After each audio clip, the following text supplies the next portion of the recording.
El salmo que vamos a compartir hoy, o que vamos a disfrutar hoy, es el Salmo 13. Primero me presento, me llamo Juan Pedro, mi esposa Noemí, que está allí al fondo. Llevamos casados año y medio, vivimos en Calonja. He sido viudo durante 10 años. Mi primera esposa murió en febrero de 2016 a los 62 años. 3 años y medio antes le diagnosticaron ELA, esclerosis lateral amiotrófica. Esta enfermedad es una sentencia de muerte. No hay curación para dicha enfermedad. Consiste en un deterioro muscular progresivo, doloroso, los tendones sobre todo. La medicación tenía que ser muy fuerte. Y su mente se mantenía normal. No le afectaba la enfermedad. Yo oraba por Paqui, que así se llamaba, y le pedí al Señor que su enfermedad se curara, que curara esa enfermedad. Oraba, pero la enfermedad seguía, continuaba. No veía la respuesta que yo quería que el Señor me diera. Visto esto, pues añadí más a la oración. Empecé a orar también para que sufriera poco, para que en el proceso de deterioro muscular no le afectara en su relación con el Señor y que pues siguiera sufriendo poco, pero el deterioro avanzaba. No tenía respuesta del Señor, o por lo menos la que yo quería. Después oraba y me planteaba, ¿por qué ella y no yo? Si yo soy más malo. Mis hijas también lloraban conmigo y oraban. Y oraba por mi familia, por mis 2 hijas, para que soportemos esa situación y animarnos mutuamente. Estuve un tiempo en que solo le pedí al Señor fuerzas y sabiduría para animarlo a ellos. Pero la enfermedad avanzó y llegó a su final.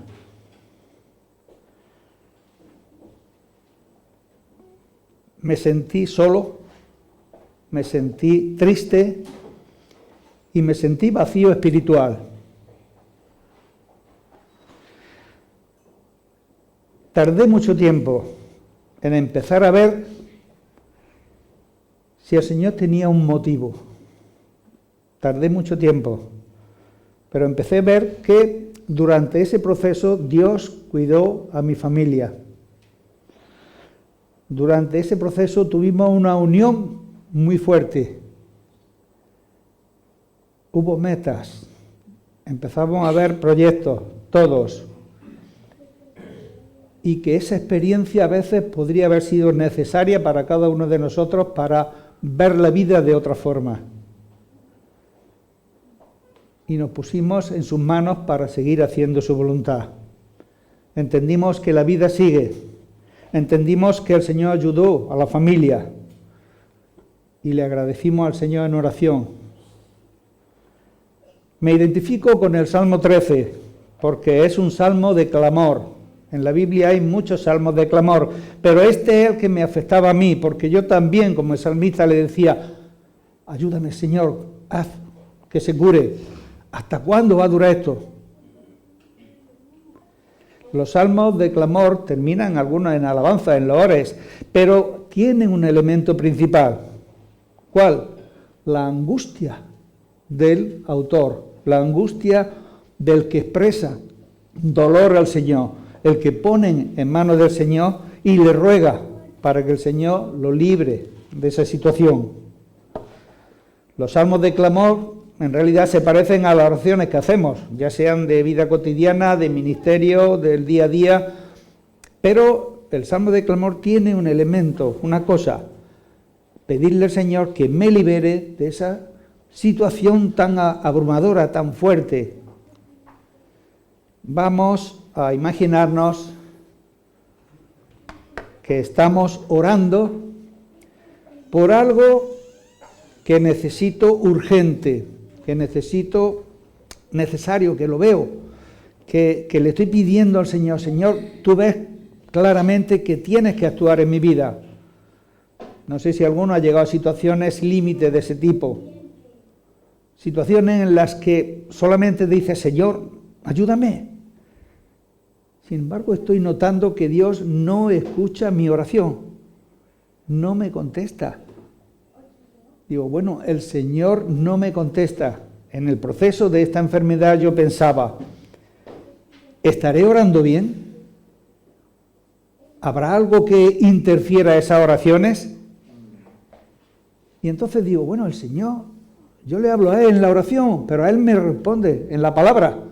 Entonces empecé a buscar en la Biblia respuestas.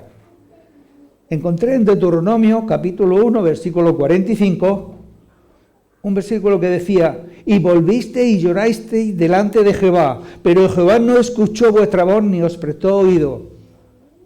Entonces busqué textos en que Dios decía, no te escucho. Y yo quería averiguar el por qué no escuchaba Dios a esto. ¿Por qué decía Dios, no te escucho? Volviste y llorasteis delante de Jehová, pero Jehová no escuchó vuestra voz ni os prestó oído. Digo, bueno, a lo mejor puedo estar yo ahí.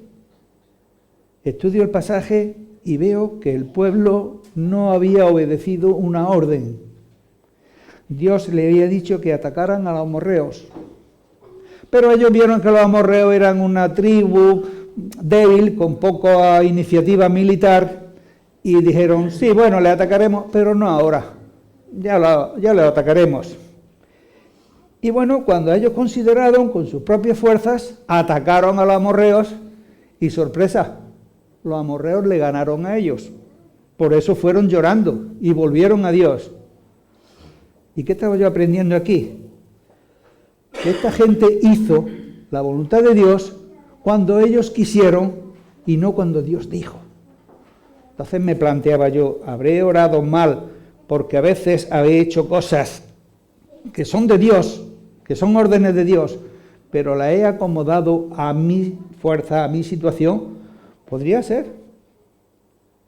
A veces confiamos en nuestras propias fuerzas y a veces creemos que como tenemos a Dios aquí apartado, lo podemos utilizar en el momento que queramos. Dios responde a las peticiones, pero no como tú te puedes esperar. Yo entendí que a veces llegaban respuestas de Dios cuando había una larga espera.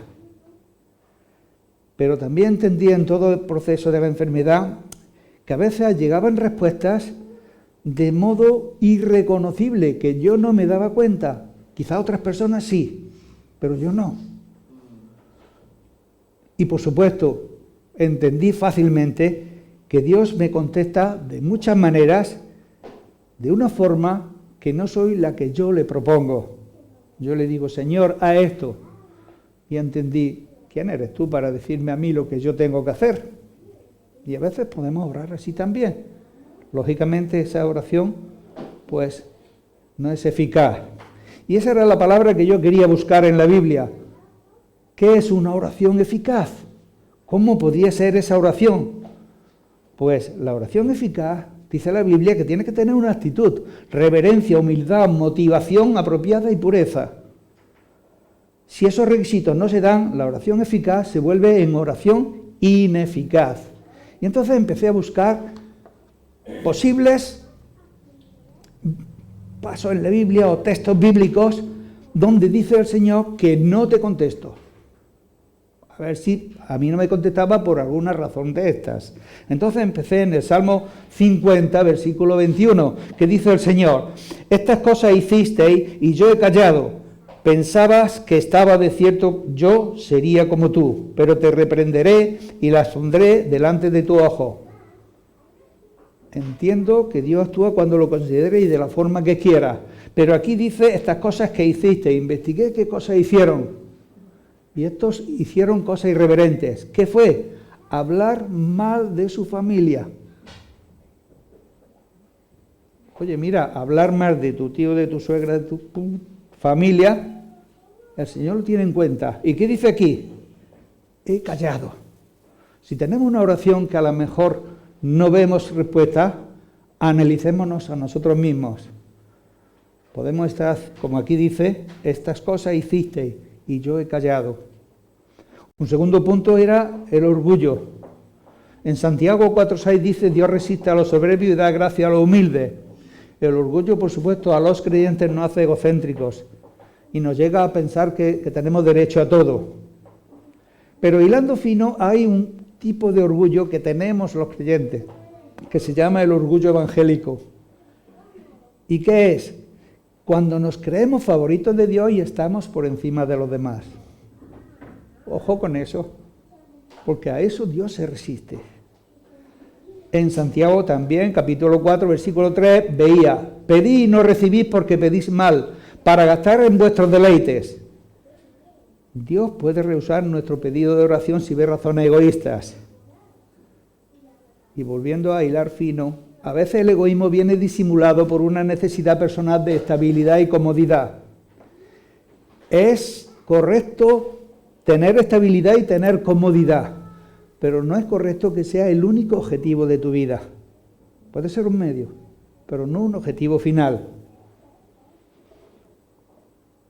Sigamos viendo, y había también en Isaías 59 el más claro, versículos 1 y 2. He aquí que no se ha cortado la mano de Jehová para salvar, ni se ha agravado su oído para oír. Pero vuestras iniquidades han hecho división entre vosotros y vuestro Dios, y vuestros pecados han hecho ocultar de vosotros su rostro para no oír. Esto está claro. Los pecados hacen ocultar el rostro de Dios. Si desobedecemos a Dios, lógicamente, pues puede ser que nuestras también oraciones no sean respondidas. Yo estaba pensando, ahora entiendo.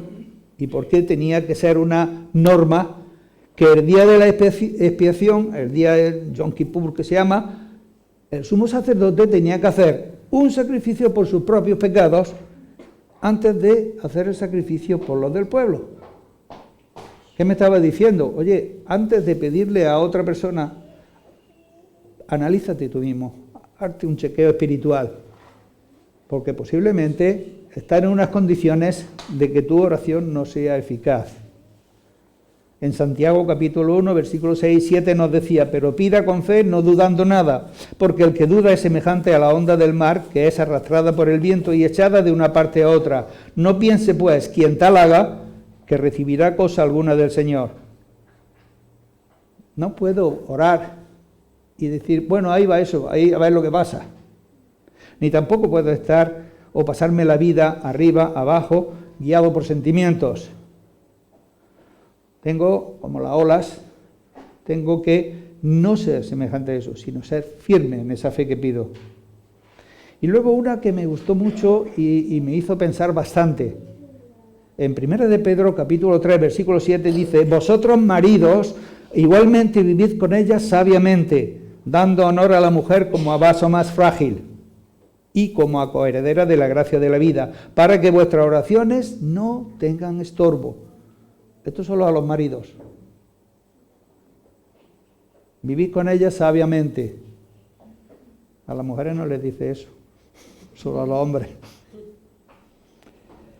Pero dando honor.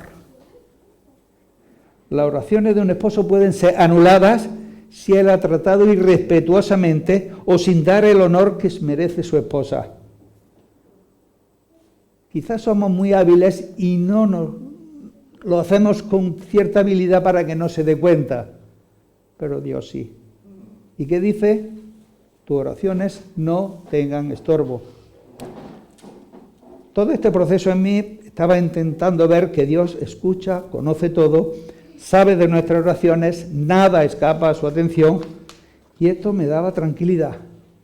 Me daba tranquilidad porque me sentía escuchado.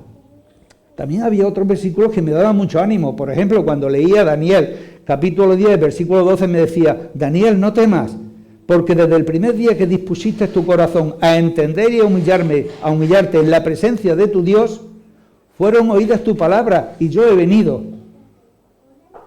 ¡Guau, fenómeno! Aquí sí dice el Señor, fueron oídas tus palabras y yo he venido. Pero pone dos condiciones. Dispusiste tu corazón a entender y a humillarte. Bueno, entendí que Dios nos puede responder con un sí, con un no, abriendo o cerrando puertas, pero con una espera que es casi la mayoría de las veces. Pero sí me quedaba la certeza de una cosa, de que en más de una ocasión comprobé en mi vida que el Dios de amor me puede negar una petición, pero luego incluso puede darme algo mejor de lo que le he pedido. Me gusta el Salmo 13 porque me identifico con él, porque me recuerda mi experiencia vivida. Me identifico porque yo, como el salmista, también me impacienté por decir algo. La estructura del poema es el siguiente. Son 6 versículos. Los 2 primeros es el lamento de una persona desesperada, como ha dicho en el Power. Hay una petición de ayuda y de apoyo en los versículos 3 y 4. Y hay unas afirmaciones de fe y esperanza en los versículos 5 y 6. ¿Qué pasa en este salmo? Que pasa desde los primeros versículos, que hay una desesperación profunda, y cómo termina, en una confianza y gozo también muy altos. ¿Qué se ve en los primeros versículos? Un adorador deprimido, por temores que posiblemente sean causa de mirarse a sí mismo, de verlo desde la perspectiva humana, temores inquietantes que no ha descansado todavía en la misericordia del Señor. El poder de la fe todavía no había actuado, todavía no había visto lo bueno que es acercarse a Dios, todavía no había comprendido que si llevamos a Dios nuestras preocupaciones y las ponemos en el trono de la gracia y las dejamos ahí, pues podemos hacer como Ana en 1 Samuel 1:18, que ella derramó su espíritu delante del Señor y dijo, su rostro ya no fue más triste. La palabra centro de este salmo es misericordia de Dios. Es el sustento de la fe del salmista. Nos está diciendo este salmo que tengo que confiar en la persona del Dios Todopoderoso que me consuela, que no confíe en los méritos propios, que la fe en la misericordia de Dios llena nuestro corazón, que nos da gozo, que nos da paz y que vienen de creer y depositar nuestras necesidades delante de Él. Los creyentes tenemos que vertir nuestras oraciones renunciando a nuestro yo me lo hago y ver la respuesta del Señor. Una vez será rápida, otra vez será gradual, pero las cargas cuando deposito con confianza mis problemas delante del Señor, esas cargas van a ir debilitándose, se van quitando, los temores y las quejas van a ir viéndose cada vez menos. Voy a ver innecesario esos temores que el mundo a lo mejor me aprieta y voy a reconocer que el Señor está por encima de todo. Este salmo es un salmo que nos dice, aprende a esperar. Un hombre pidiendo auxilio. Dios tarda, pero quiere que tenga la experiencia de la espera, porque eso les va a servir de bueno para su alma. Entonces, vamos a ver ya, una vez metidos en el Salmo, 3 lenguajes que podemos encontrar. En los 2 primeros versículos, repite 4 veces, ¿hasta cuándo, Jehová, me olvidarás para siempre? ¿Hasta cuándo? Se siente olvido divino. Él sabe que Dios se acuerda de su pueblo, pero a veces el trato que él tiene parece como si se hubiera olvidado. Estaba orando, pero no recibía respuesta. Cuando no recibimos respuesta, posiblemente veamos un Dios distante. Posiblemente lo sobrenatural va desapareciendo de nuestra vida. Hacemos un Dios realista como uno igual que nosotros. Cuando una persona se siente ignorada, su mente empieza a tener preocupaciones más de la cuenta. Hay desconfianza, hay desesperación y a la larga se va perdiendo la esperanza. Y de eso se queja el salmista, de que Dios se alejó. Posiblemente estos versículos durasen meses, incluso años, no sabemos. En este versículo, en los dos primeros, el salmista siente o quiere que el Señor le responda porque tiene una necesidad de sentir su presencia. ¿Hasta cuándo esconderás tu rostro de mí? Y ojo, el otro día en la reunión que tuvimos en casa de Matías, estuvimos hablando y una frase muy buena. Aquellos que nunca sienten la ausencia de Dios, ojo, plantéatelo, porque todos, a veces, a lo largo de nuestra vida, hemos tenido la necesidad de volver, porque Dios estaba ausente. A lo mejor es por nuestra propia iniquidad, por nuestro propio pecado, que Él oculte su rostro por un momento. Pero tenemos que tener fijo, como el salmista, la seguridad de su eterna bondad. En Isaías capítulo 54, versículos 7 y 8 dice: por un breve momento te abandoné, pero te recogeré con grandes misericordias. Con un poco de ira escondí mi rostro de ti, por un momento, pero con misericordia eterna tendré compasión de ti, dijo Jehová tu Redentor. El rostro del salmista podría estar triste.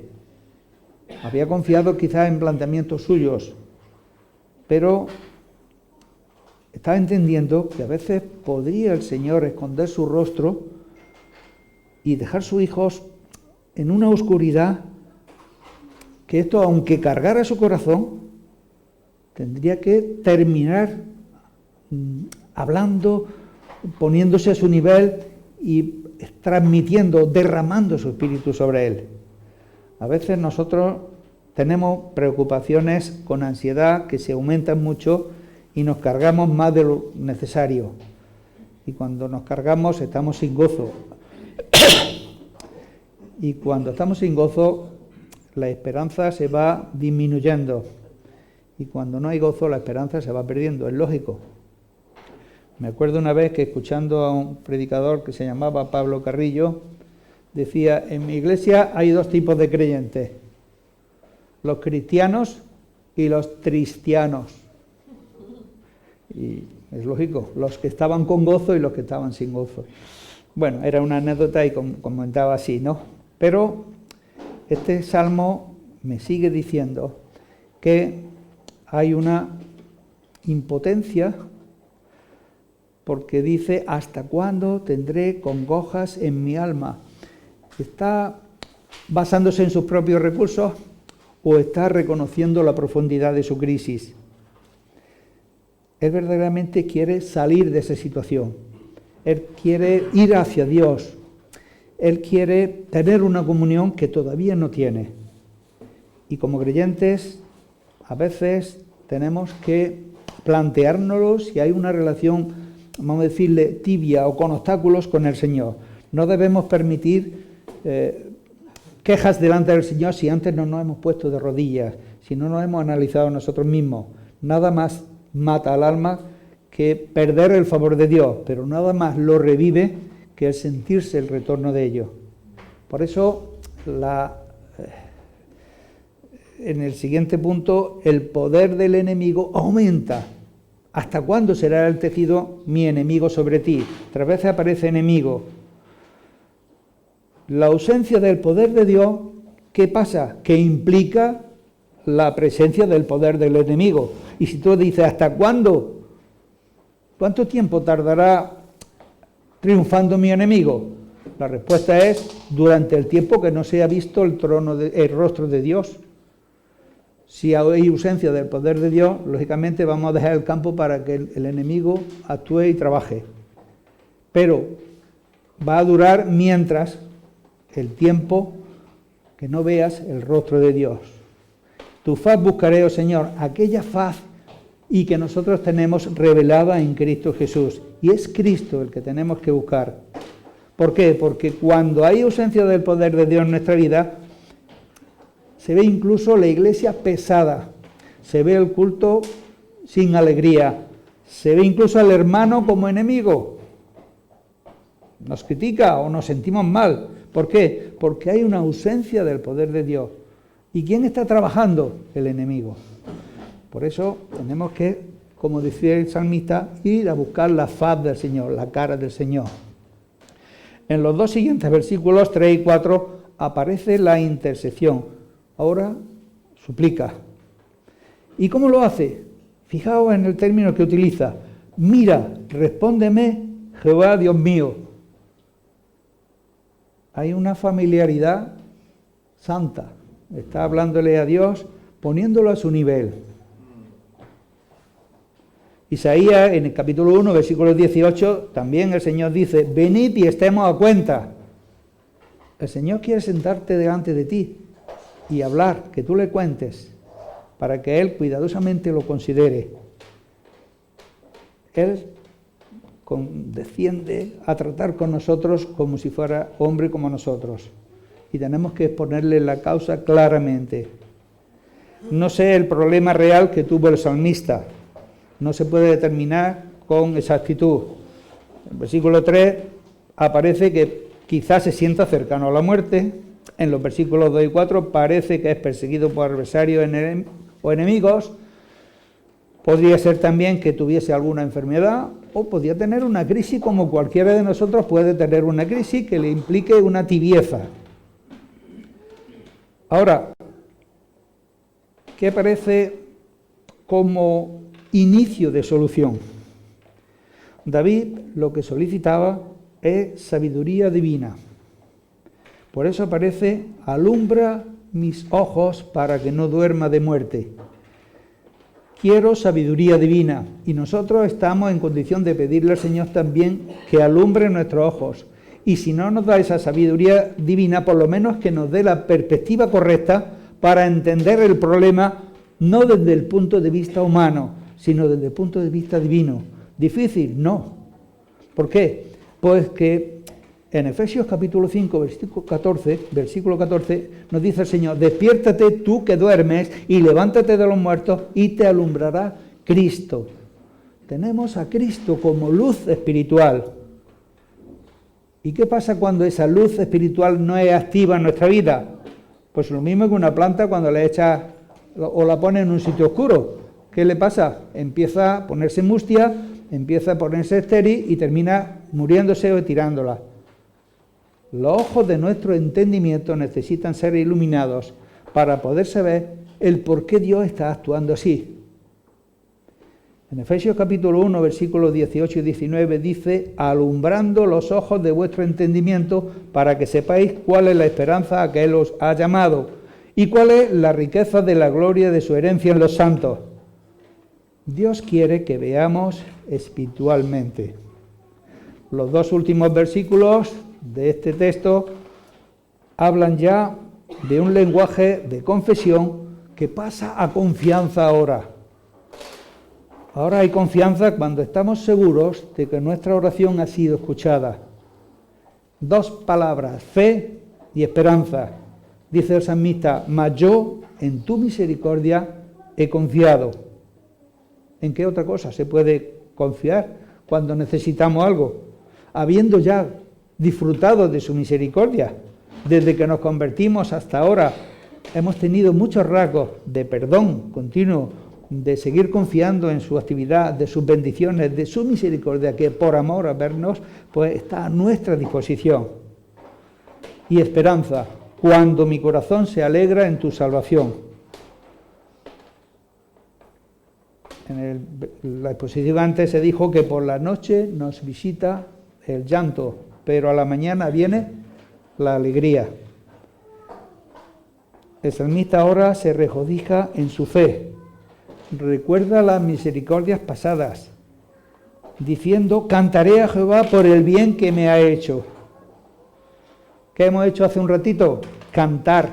¿Por qué? Lo mismo que el salmista, por el bien que el Señor nos ha hecho. Ahora la alegría del salmista ya no estaba basada en las circunstancias, ahora estaba basada en Dios. Pone su carga en manos de Dios. Y sabe que si una vez le liberó del pecado al principio, le volverá a liberar. Así que por esa fe le hace cantar. Y ese cántico le hace adorar y gozo en su interior. Podemos decir, bueno, es que tengo todavía respuestas que el Señor no me ha dado. ¿Hasta cuándo no me va a dar esas respuestas? Pues el Señor con paciencia te puede decir, hasta mi venida, o hasta que tú vengas a mi presencia. David sabe que su liberación es tan segura como si ya estuviese realizada. Confía en el poder de la oración, y ese poder de la oración hace que su fe le haga acercarse incondicionalmente a Dios nuestro Padre. Como resumen final, aunque pone pasos para librarnos de la angustia. No es que sea generalizado, hay sus matices, pero en este salmo es así. En los 2 primeros versículos nos está diciendo y enseñando el Señor que le expongamos cómo nos sentimos, 100%. En los 2 siguientes versículos nos está diciendo que le pidamos, lógicamente y con derecho, que nos libere de esa angustia. En el versículo 5 habla de expresar nuestra confianza en Él, poner en Él y Él hará, confiar. Y por supuesto, curioso, en el versículo 6 nos dice prometer alabarle públicamente por su respuesta, como hemos hecho hoy, como estamos haciendo en casa.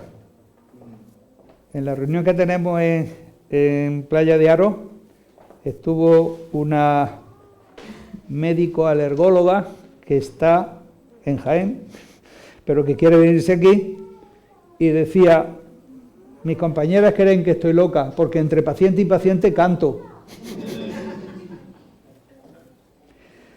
Pues que el Señor nos dé, como a mí me dio, mucha calma, mucho ánimo con este salmo, y me gustaría terminar en oración dándole gracias al Señor por el privilegio de poder orar para descansar y derramar pues, mi espíritu sobre Él. Señor, te damos las gracias porque tú nos indicaste que la forma de llegar a ti es la oración, que es la forma en que podemos expresar nuestras necesidades, nuestros sentimientos, hablar contigo, hablar de ellos, hablar y ponerte en tus manos nuestros problemas, y que tú nos ayudas a encontrar la perspectiva adecuada, Señor, porque tú cuando pedimos luz, tú nos das luz espiritualmente, y Señor, podemos ver las cosas de acuerdo a tu perspectiva, y eso nos da tranquilidad y paz. Gracias en el nombre de tu Hijo. Amén.